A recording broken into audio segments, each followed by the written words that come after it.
Good evening, everyone. Thank you so much for listening in. My name is Alex Blake. I'm the founding artistic director for Tonality, a choir that focuses on diversity within the group and the genres that we represent, and also social justice issues within our conflict. Tonight, I am very excited. We have a whole bunch of firsts happening here in this conversation. I will say for me, my first composition called 1, 2, 3 to Life.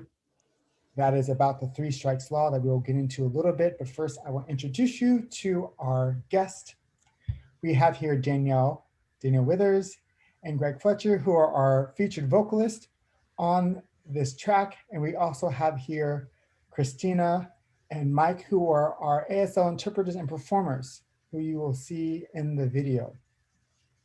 So welcome everyone, and thank you so much for being here this evening.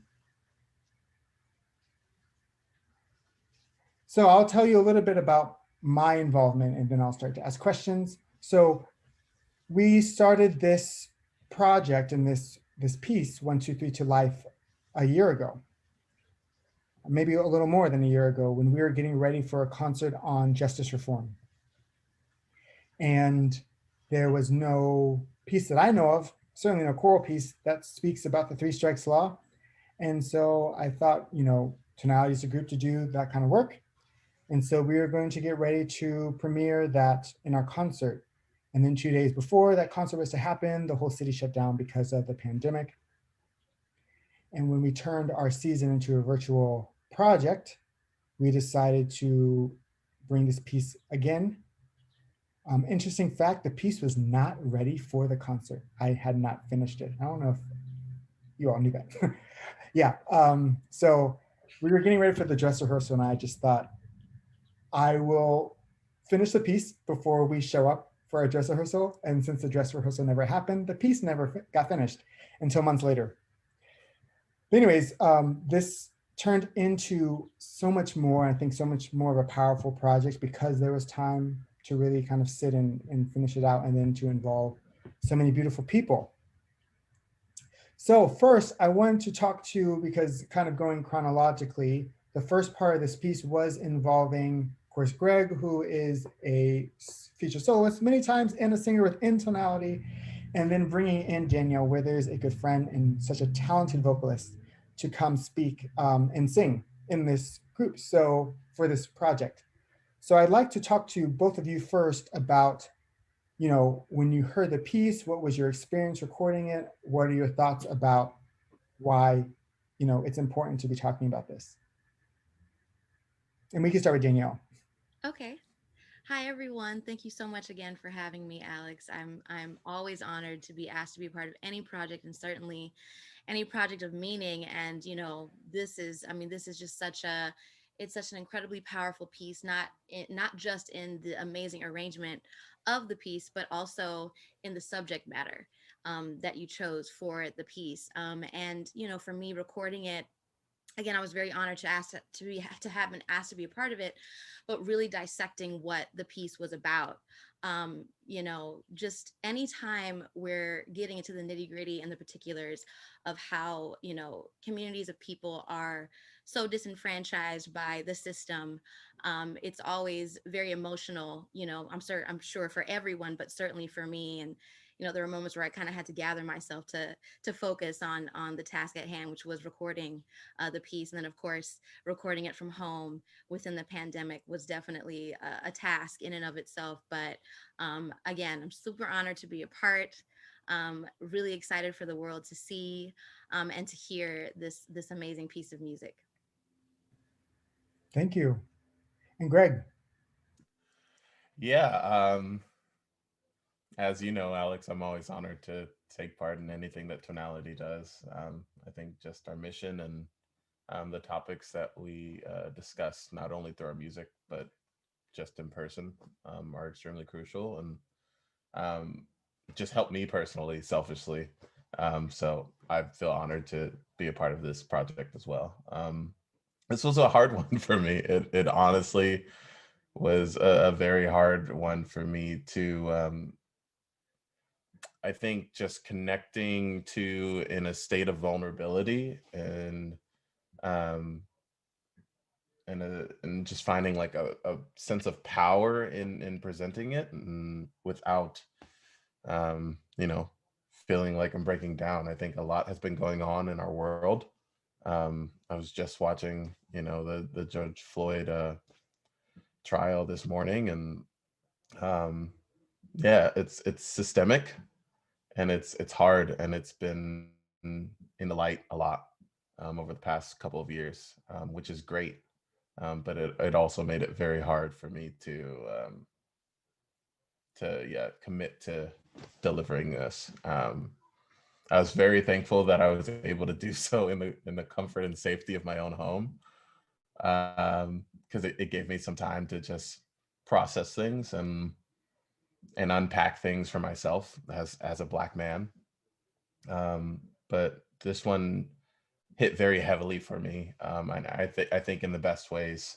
Um, you know, looking back on it, especially being, you know, the Black man that has sung in choral music for years upon years upon years. There's not as much music that is talking about, you know, my history as a Black man, or my story, or stories that I feel that I can relate to. And so um, this one meant a lot. So thank you for composing it, Alex, and bringing up the subject matter. And um, yeah, just pleased to be a part of it.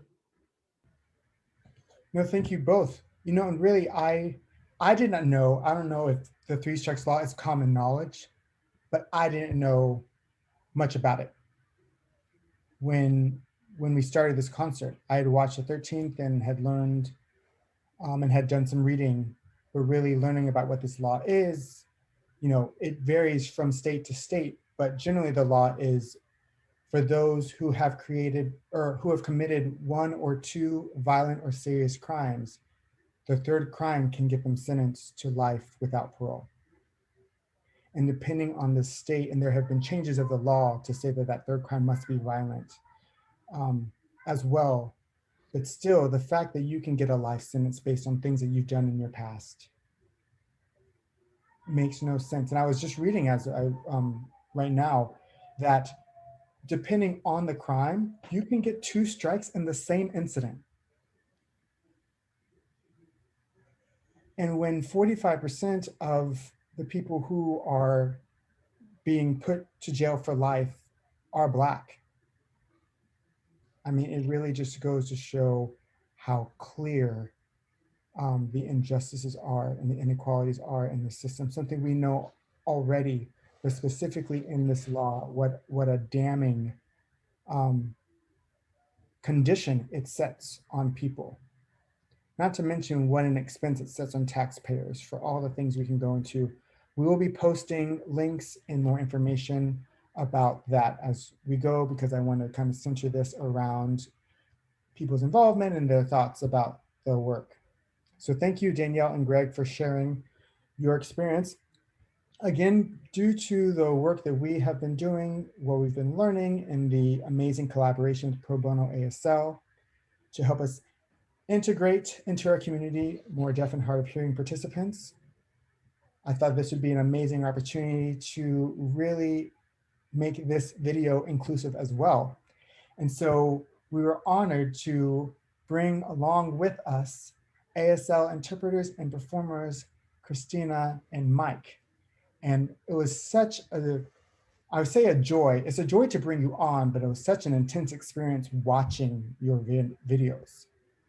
And Kristina's hearing, Mike is a deaf performer. So really getting a bunch of the perspective of kind of what this means, what your part was involved. I would love to hear, because I think I'm still learning too, kind of what goes into the performance and the interpretation of these messages. So if you all want to kind of tell us what that looked like for you, what the process was about, maybe Kristina, you want to start, and then Mike, you can go after. Well, hi, I'm Kristina. First, I would like to say that it was a complete honor to be a part of this. Actually, going back to when I started looking at the lyrics of the song, I actually did watch the 13th, and I looked at it for like a whole entire day. I watched it like twice, trying to figure out what exactly the three strikes law all embodied. And after watching that, I think I went on Google and was just researching, just finding like examples of people's lives, how it impacted them. And then finally, I came up with my first interpretation. And my first interpretation was kind of like, it was a surface. It didn't really have emotions in it. I think it was just like, I just said like the system was, messed up or something like that. But I didn't really understand like in depth what it actually meant. Um, and then after, hearing the 1 2 3s, then you realize that 1 2 3 represents three things. It represents time, and that's your time that's running out. You've committed your first offense, your second offense, now your third offense is like it's ticking, it's going down. And then you have, after time, you have the strikes. You have one strike, now you're labeled as a criminal. Then your second strike, you're double labeled. Now your third strike is like, don't mess with him, or don't mess with her, or you're labeled as a criminal for the rest of your life. So, the it doesn't matter what crime you commit, like stealing socks because your baby was starving, you're poor, you don't have any resources, so the only option that you had was to steal some socks, and then now you're in jail for the rest of your life. So that's another thing with the strikes. Then you also have just like the judicial system and how embedded in it is, oppression of Black people and people of color. And it's sad to say, but when it comes to the judicial system, it's always the minorities who are taking the heat from it.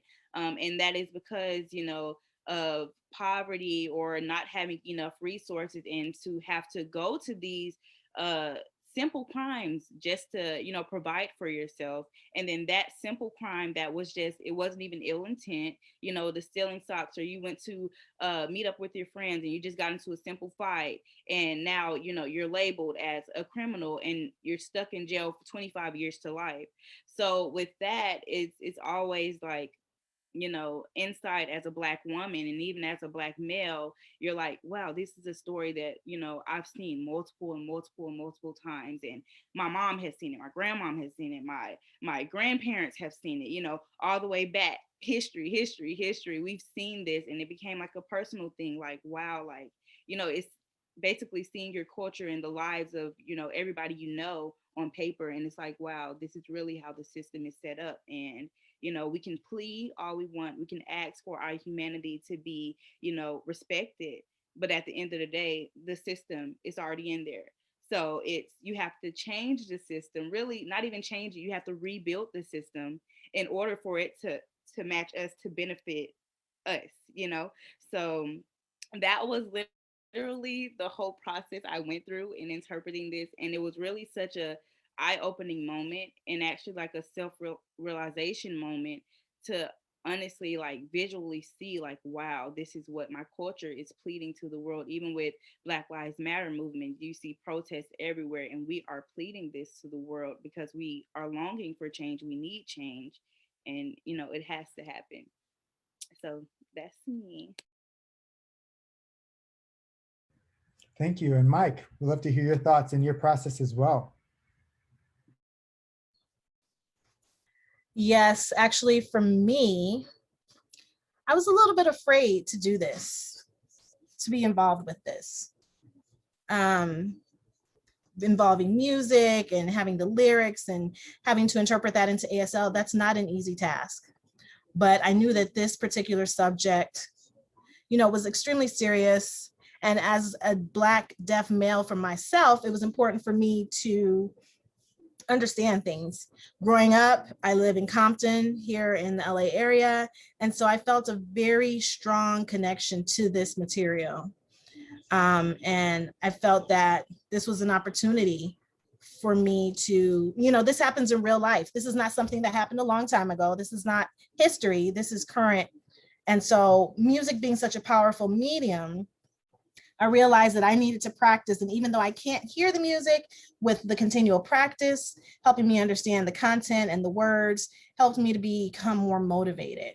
And hearing the singers, or feeling them, I guess, express the 1 2 3 to life, hearing that and feeling that, I guess, over and over, since I can't hear it, really kind of slapped me in the face. And It helped me to kind of embody the person that was talked about in the song. It helped me dig into the emotions that I had inside and to draw from that. Deaf people, sometimes for different deaf people, it can be hard to get involved with music because you can't hear it, but at the same time, you can feel that. And so that feeling, that emotion is part and parcel with the music itself. And you can feel the emotion through the words. And so it started to become more and more ingrained in me with the continual practice. And just as Kristina said, just being a Black person, myself as a Black man, I understand what we as a people go through on a daily basis. I understand how much struggle, how much suffering that we've gone through as a people. And I felt that this song helps to offer our perspective on that to people who may not understand that, about people going to jail, about Black people who grow up in America, about the Black male experience here. And I can't even put words to it, but I just really feel extremely honored to be a part of this. And yeah, I'm a little bit shy, you know, I'm not that big of a music performer, but I do love music. And so this was a challenge for me, but I'm happy that I was able to share this experience with you guys and be a part of this project and use ASL to express this. And it just really, I was thoroughly enthused about this project, and you know, I'm just very grateful. I can't even say anymore because this is going to be such a successful project, and we're living here in America and we have these common experiences. And so it's important that these get put out there. Thank you for that. That's really it. I think, you know, what is so beautiful to me about what we do as artists is that we really get to share stories. And yes, music is a medium, but I think, as you just mentioned, Mike and Ray, I think to all of us here, this is a Black experience. And what it means to be Black, I think, really unites all of us. Of course, there are intersectionalities that make different challenges for different groups. But when it deals with race and the justice system and people of power, I think we all have understood that we, as a people of color, we as Black people, certainly have some real negative experiences that we are still working on. And as you said, you know, the Black Lives Matter movement, we are still in the middle of this case with George Floyd that sparked this. And the reality is we do not know how it's going to end. And I think it's really important that we continue to tell these stories, because there's so much between being Black and just existing in this world, being in the justice system, being killed by police on TV in a recording for the whole world to see. There's so much in between of injustice and inequality that we have to still talk about. And you know, both of you all kind of talked about the 1, 2, 3. I think that really, it might sound interesting rhythmically, but to me, that is the system. And I wanted something that kind of was rhythmic, but also kind of brought in a little bit of anxiety. Like it doesn't really settle. And so I feel like that, to me, is like if I can musically kind of depict what it's like to be Black and to be aware in this country, it is that. So really just how we move forward is going to be interesting. I would love to hear from each of you. And so we'll kind of go backwards. So that'll be Mike, Kristina, Greg, and Danielle. Why do you think the arts, music, your interpretation, performance, really any type of art, why do you think that's important in telling these stories? And so we'll start with you, Mike.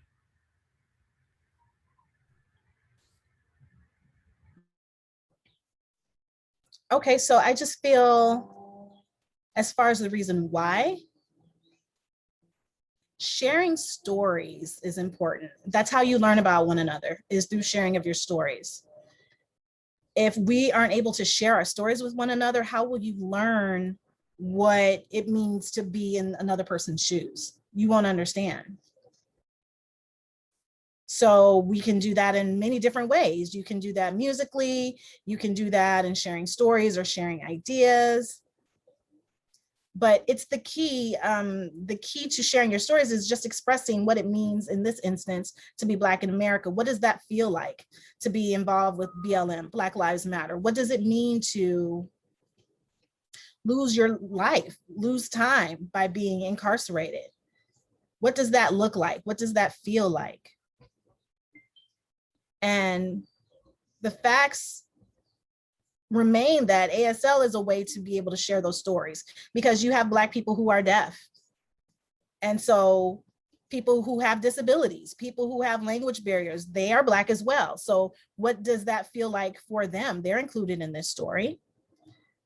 So Black people have a very strong community. There are different types of people. They're white, Black, Asian, and existing in this world, but we're all in here together.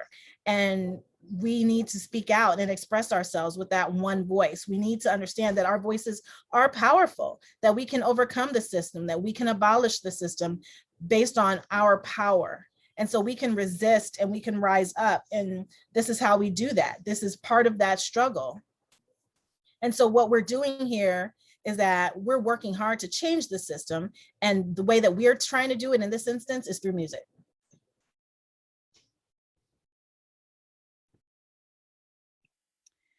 One thing I would like to add to that is sometimes, words can't explain exactly everything that you want to portray. And as we see all over the world, we have Black people always pleading their cases vocally, voicing always. And then something with music, you have it. And, it's something that a lot of people love music. They listen to it every day. It's, an everyday thing, so having that and having a personal connection to music and everything, when you hear it, or if you ASL, if you're visually seeing it, it's like, wow, now you're realizing what it all actually means. You can say, Black Lives Matter every day, but then when you put a lyric to it, or you make it into a song, or you show it with your signs, then it's like, oh, now Black lives actually matter. So I think it's just putting it on like a widening like scale to let the whole world know and actually spread it out, to let everybody know this is a real situation. And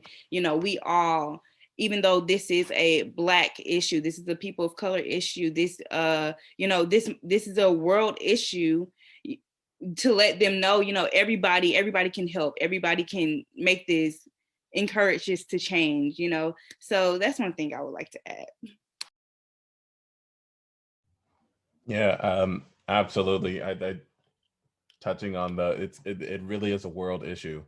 Um, and I think that's one of the reasons that makes music so important. I think, as it was said earlier, it's just one of the many parts of the struggle, and one of the many ways that we can facilitate the conversation.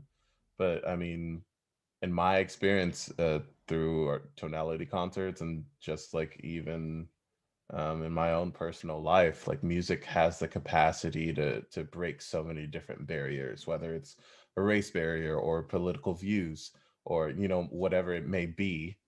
um it has the capacity to reach straight to the heart, um a little bit easier than conversations that can become heated, or fear of not agreeing with someone who you've established a relationship with. Um and so, yeah, I think that's the biggest thing for me, is it allows the conversation to be had without any agenda behind it. It's really presenting the facts. And yes, there is a struggle and a hardship that pertains to people of color personally in that. But it's through the facts that has been obtained. And so I think the music kind of helps to present that, whether you are Black, or whether you're white, or whether you're Asian, or whoever you may be. um, that's my thoughts.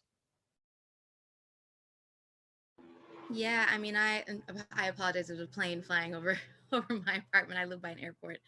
But just to, again, piggyback off of everything that everyone has already said and mentioned, music is a universal language. It's universal. So whether you are deaf or whether you are Black or whether you live in Europe or Africa or wherever, whatever walk of life you come from, music is universal. We can all connect. You could be at a concert with someone and the person standing next to you could speak a completely different language, but you all feel the song. You feel the lyric of the song, the rhythm of the song, the beat of the song, the melody of the song. Music is universal, and to me that is what makes it powerful, literally just that fact. And so because it's such a relatable thing, music, you kind of, as you mentioned, Greg, you kind of have no choice but to understand and hear what's being said based on the way that you interpret the music for yourself. But the point is, you do interpret it for yourself in a way that you understand. So I think that's what makes music powerful, and that's what's going to make this piece powerful for sure. It's interesting being in school way too long, doing music, and trying to think about what tonality has done in the past, certainly with a strong belief that music is one of the ways that really can reach past people's preconceived notions and their defenses to really bring about an emotional state of connectedness. That's what I know, that's the experience I come from.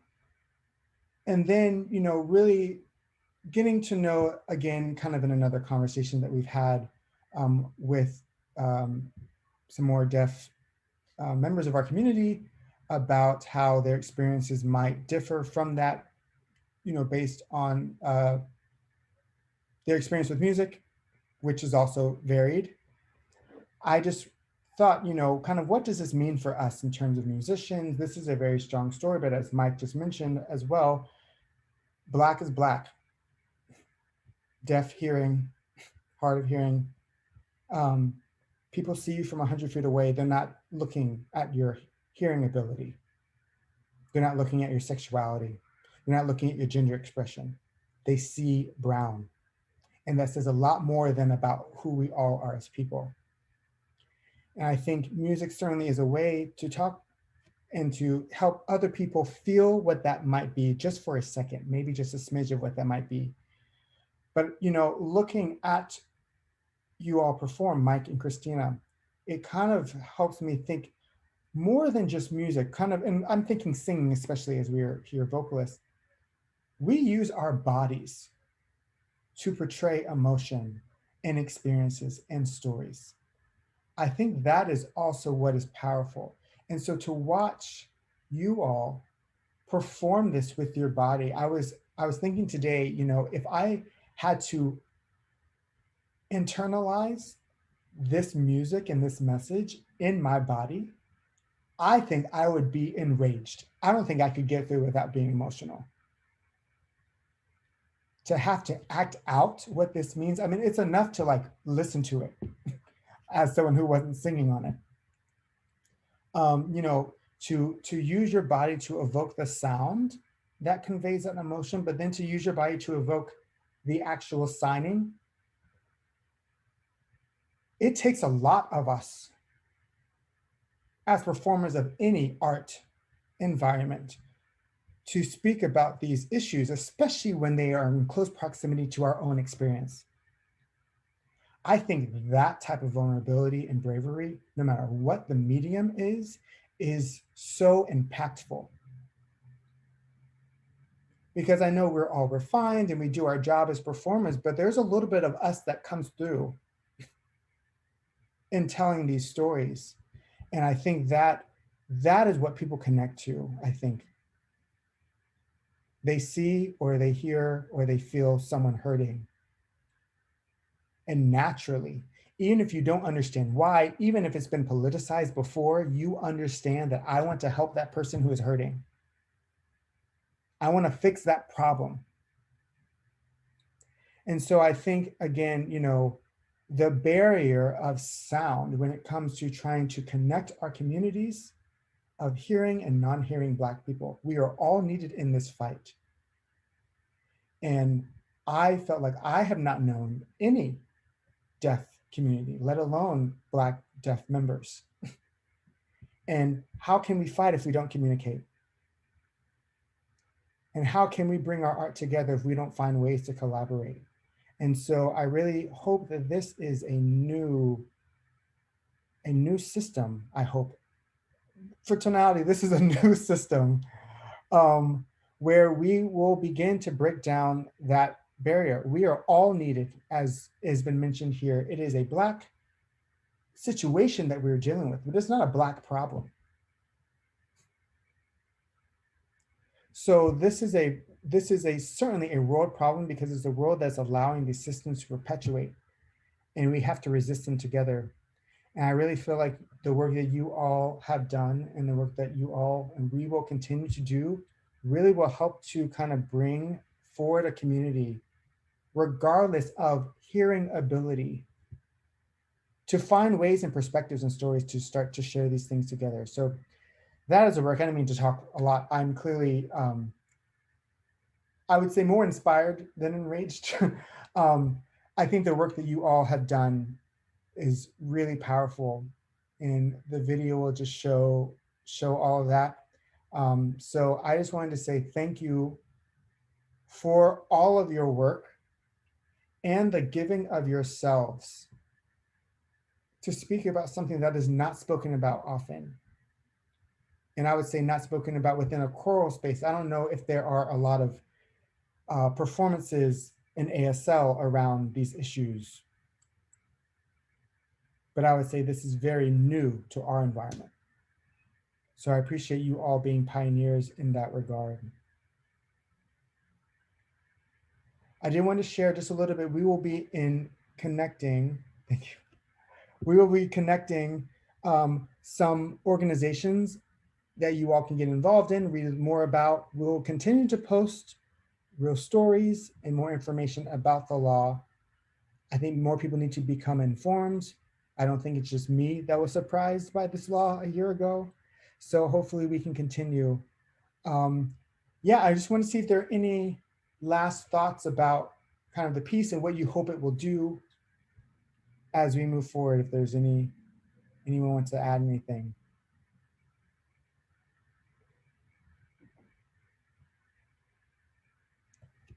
I have something to say. So yeah, I think as far as it goes for me, this is going to help me become more involved in the community, because this provides more access for music. That this is music for everyone, not just for people who are hearing. This is music for people who are deaf as well. So this is also proof of what is possible when you provide access, when you share information that's important to provide equality for our community. So this is going to help more people to become involved. This is going to spread the message that yes, Black lives indeed do matter. Black people matter, period. We matter, period. And so I just want to make sure that providing access to this will help us support each other to continue to express ourselves through music or whatever medium. There are so many opportunities to express ourselves. And so this is going to help us continue to spread awareness and to continue to foster more involvement with our community and get the word out there.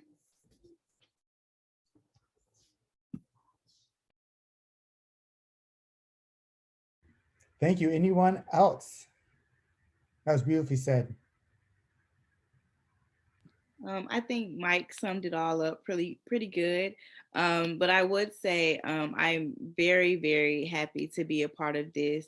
I know this will create a lot of change in the world through music, and also just letting everybody know that, you know, this is things that we need to change. The whole world needs to be able to, you know, help and realize that this is an issue, and this is an issue for everybody and not just one group.